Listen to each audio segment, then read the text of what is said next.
il est normal de ne pas utiliser les mêmes tournures et les mêmes termes pour parler d'une chose quand on s'adresse à un enfant, quand on s'adresse à un adulte. Quand je m'adresse à un adulte, je m'adresse à moi en vérité. Ensuite, moi j'ai un processus d'écriture qui est, j'écris pas pour séduire un éventuel lecteur, j'écris sans intention.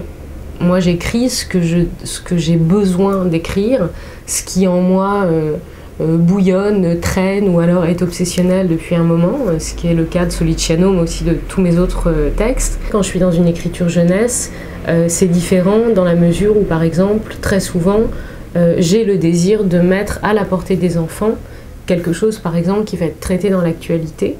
Or, on sait que le langage médiatique, il est quand même rarement à la portée des enfants, hormis presse quotidienne pour enfants, qui là est spécifiquement adressée à eux.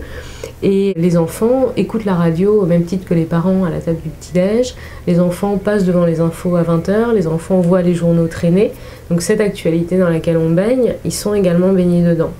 Maintenant, ce langage n'est pas forcément accessible pour eux, la façon dont les problématiques sont abordées. Et du coup, c'est quelque chose, moi, que je fais intentionnellement. Par exemple, dans un de mes romans, c'est l'Afghanistan et la ségrégation garçon-fille à l'école qui est abordée. Et voilà, c'était le désir que les enfants puissent comprendre ça. Et j'insiste sur une chose, c'est que quand je dis mettre à la portée des enfants, ça ne veut pas du tout dire simplifier. Je pense qu'on peut comprendre un état de fait ou un état de choses uniquement en gardant la complexité des situations. Si on n'est pas complexe, c'est qu'on est dans une espèce de simplification bête qui gomme toutes les nuances, enfin qui gomme tout ce qui fait qu'un problème est un problème finalement.